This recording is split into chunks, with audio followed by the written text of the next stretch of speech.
दरडा साहब मिनिस्टर थे तो उन्होंने खुसूसन माइनॉरिटी इलाकों के अंदर एक अच्छा बजट देने का काम किया। मेरे वार्ड के अंदर कब्रिस्तान के लिए उन्होंने 50 लाख रुपए का निधि दिया था। उसके बाद में मेरे इलाके में एक बौद्ध विहार है, उसके लिए उन्होंने 15 लाख रुपए का भी निधि दिया था। तो वक्फ बोर्ड के अंदर अभी जीपीएस मैपिंग के थ्रू मुझे ऐसा लगता है कि पूरी सर्वे चालू है। सेंट्रल गवर्नमेंट ने भी और हमारे स्टेट गवर्नमेंट ने भी वक्फ का सर्वे स्टार्ट किया है।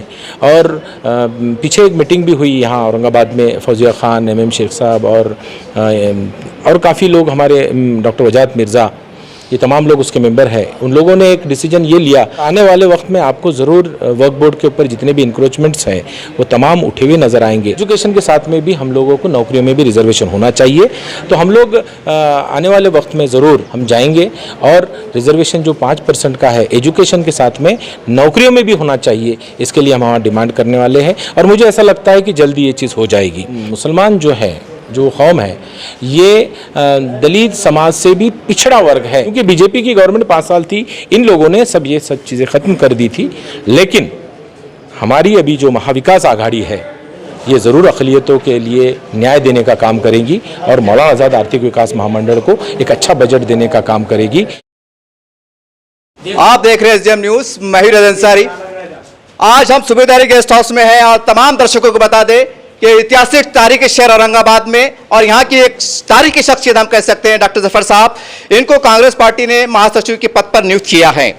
और हम देख रहे हैं लगातार कि कांग्रेस पार्टी लगातार प्रयास कर रही है कि मुस्लिम समाज का एक बड़ा वोट बैंक जो बिछड़ता जा रहा था, कहीं ना कहीं इसको करीब करने का प्रयास किए जा रहे हैं। कुछ ऐसा ही समझ में आ रहा है। सर, आपका हमारे चैनल में स्वागत है। और सबसे पहले ये बोलिए कि आज आवाम में ये चर्चे चल रहे हैं कि आपको पद दिए जा रहे हैं, पार्टी बढ़ रही है, सारी बात है, लेकिन 2 मुद्दे महाराष्ट्र में ऐसे हैं, वक्फ बोर्ड, आरक्षण। इसके ऊपर आप सप्ताह में आप चाहे तो फैसला ले सकते हैं, 24 घंटे के अंदर, मगर हो नहीं पा रहा है, ऐसा क्यों सर? सबसे पहले तो मैं एसडीएम चैनल का दिल के अंदर की गहराइयों से शुक्रिया अदा करना चाहूँगा कि आपने मुझे मुबारकबाद भी दी है और हमारे तमाम लोगों को भी आपने मुबारकबाद दी। आपने जो 2 सवाल मुझसे पूछे हैं आरक्षण का और वक्फ बोर्ड से रिलेटेड, तो आरक्षण का जो मामला है 2014 में हम लोगों ने, जब हमारी कांग्रेस आघाड़ी की सरकार थी, उस वक्त हमने 5% रिजर्वेशन दिया था। लेकिन कुछ ऐसे असामाजिक तत्व थे, उन लोगों ने कोर्ट में जाकर उसको रोकने की कोशिश की और बाद में एजुकेशनल उसके ऊपर 5% रिजर्वेशन का कोर्ट ने हमको क्लियर किया। लेकिन हमारी ये मांग है, एजुकेशन के साथ में भी हम लोगों को नौकरियों में भी रिजर्वेशन होना चाहिए।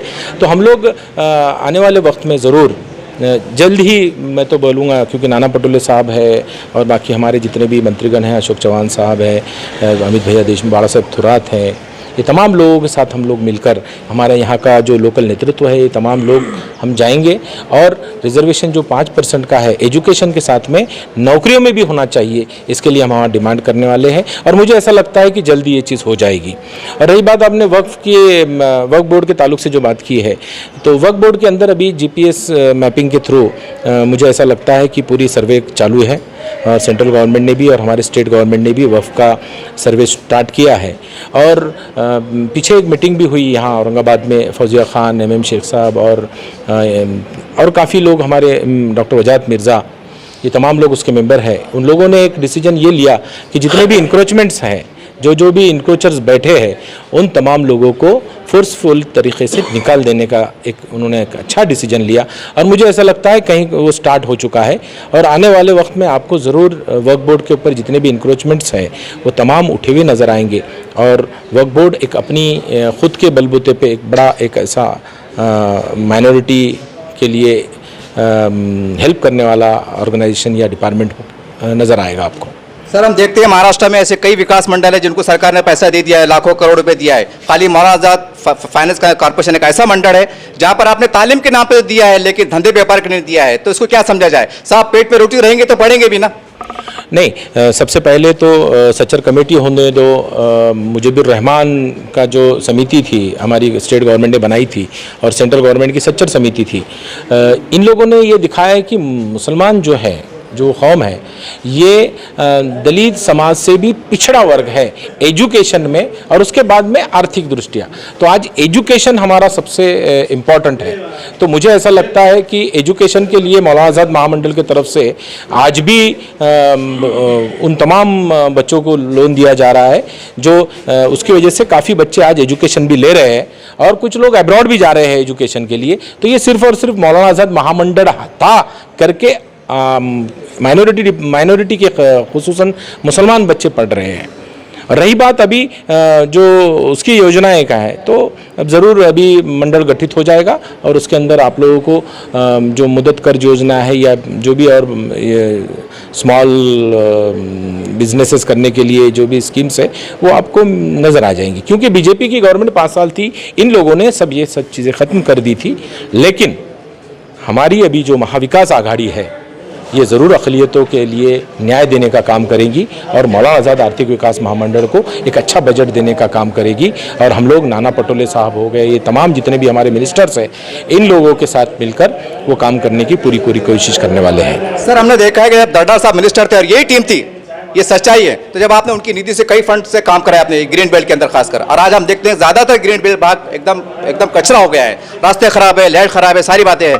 ठीक है, आज तो कोई ऐसी बड़ी ताकत नहीं है सियासी, लेकिन आप सरकार में हैं, तो आपको जनता आपसे चाहेंगी कि आप वहाँ प्रेशर ला के ग्रीन बेल्ट का काम कराए। क्या माना जाए कि ऐसा होने वाला है? ज़रूर नाना पटोले साहब से हम लोग बात करेंगे और हमारे जो संपर्क मंत्री है अमित भैया देशमुख, इनके साथ भी हम लोग इस विषय में बात कर जो भी अक़लियती इलाक़े हैं, माइनॉरिटी इलाक़े, माइनॉरिटी कॉन्सेंट्रेटेड एरियाज़ है, इन तमाम इलाक़ों में जो काम पेंडिंग है या जो चीज़ें हमको करना चाहिए वो हम ज़रूर करेंगे। दरडा साहब मिनिस्टर थे तो उन्होंने खुसूसन माइनॉरिटी इलाक़ों के अंदर एक अच्छा बजट देने का काम किया। मेरे जैसा एक इलाक़ा था माइनॉरिटी का, वहाँ पर मेरे वार्ड के अंदर कब्रिस्तान के लिए उन्होंने 50 लाख रुपए का निधि दिया था। उसके बाद में और जो मेरे इलाके में एक बौद्ध विहार है उसके लिए उन्होंने 15 लाख रुपए का भी निधि दिया था। तो इस टाइप का काम हम आने वाले वक्त में करेंगे। हमारे साथ में ज़रूर नाना पटोले साहब, अमित भैया देशमुख, बाला साहब थोराट जी, अशोक चौहान साहब, ये तमाम लोग हमारा साथ देंगे क्योंकि ये अक़लियती डोमिनेटेड इलाका है औरंगाबाद, तो हम ज़रूर करेंगे इसके अंदर। सर, आने वाले महानगर पालिका चुनाव में मेरा आखिरी सवाल है कि अब जैसा आप आ गए हैं मैदान में आप, और हम देख रहे हैं कांग्रेस भी दिन ब दिन मजबूत होती जा रही है, तो आने वाले महानगर पालिका चुनाव में एमआईएम और आपकी अघाड़ी सरकार का किस तरह से इलेक्शन होंगे, आप कैसे देखते हैं? पहली बात तो ये है कि महानगर पालिका के इलेक्शन के ताल्लुक से मैंने कुछ अभी बोलना मुझे लगता ठीक नहीं है, क्योंकि वो सुप्रीम कोर्ट के अंदर अभी मामला पेंडिंग है। और जब भी वो सुप्रीम कोर्ट से उसका डिसीजन हो जाएगा उसके बाद में हम तमाम लोग मिलकर एक बैठेंगे और ज़रूर कांग्रेस का कैसा वहाँ पर कांग्रेस की अगुवाई वाली सरकार बन सकती है उसका काम हम करेंगे वहाँ पर। क्योंकि आज इस वक्त में महानगर पालिका से रिलेटेड मैंने कुछ बोलना हो सकता है सुप्रीम कोर्ट का अवमान भी हो सकता है। ये थे डॉक्टर जफर साहब, और जिनको कांग्रेस पार्टी ने जो है तो महासचिव के पद से नवाजा है, नियुक्त किया है, और हमने इनसे बहुत खुल के बात की।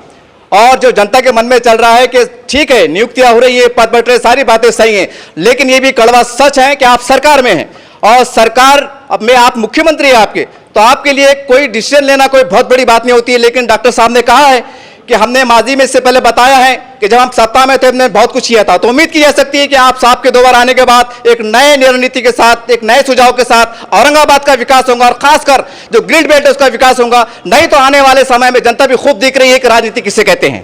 थोड़ा हाथ पीछे लो ना, मोबाइल आ जाए, थोड़ा पीछे हो गए ना तो सब आते हैं।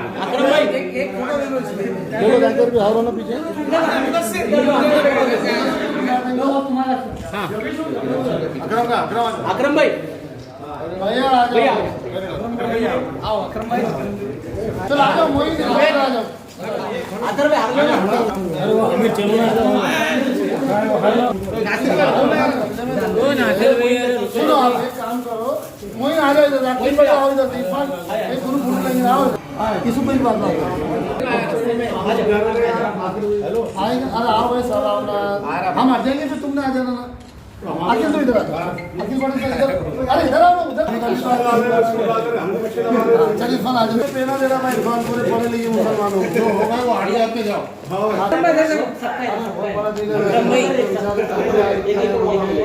चल हाँ मुजफ्फर चलो जाओ मतलब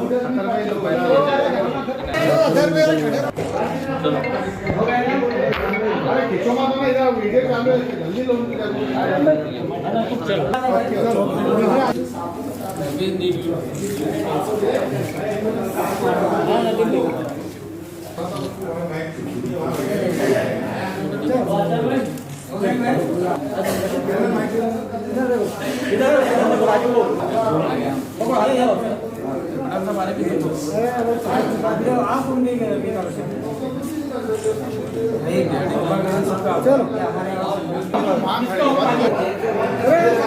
चलो चलो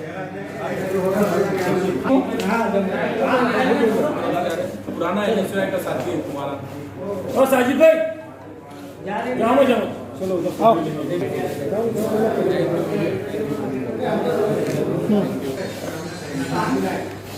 ओ जमील भाई को चल 5 मिनट ओ नासिर भाई चाय आके खूब ले लेंगे ना भाई